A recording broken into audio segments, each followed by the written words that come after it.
একজন কলা বিক্রেতা 5 টাকা পিস দরে কলা বিক্রি করছিল।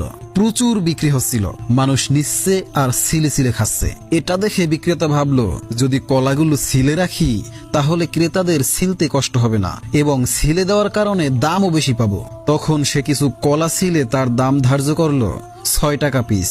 এখন ক্রেতারা এসে তার কাছে দাম জিজ্ঞাসা করলে সে বলছে এগুলো 5 টাকা আর ছিলাগুলো 6 টাকা।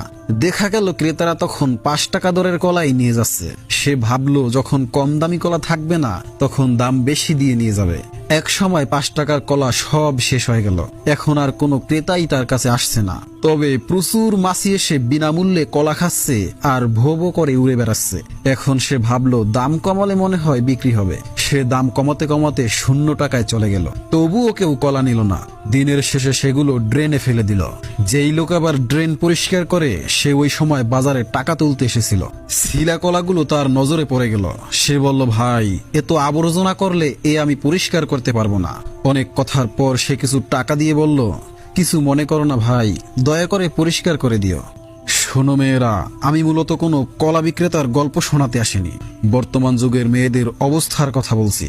বর্তমান যুগের মেয়েদের অবস্থা ঠিক এই রকম।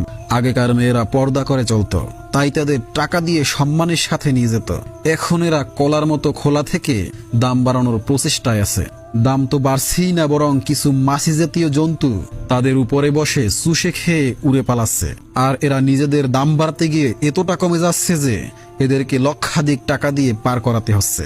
নারীর মর্যাদা পর্দায় কমে না, বেপর্দায় কমে। আল্লাহ পাক আমাদের বুঝার তৌফিক দান করুন, আমিন।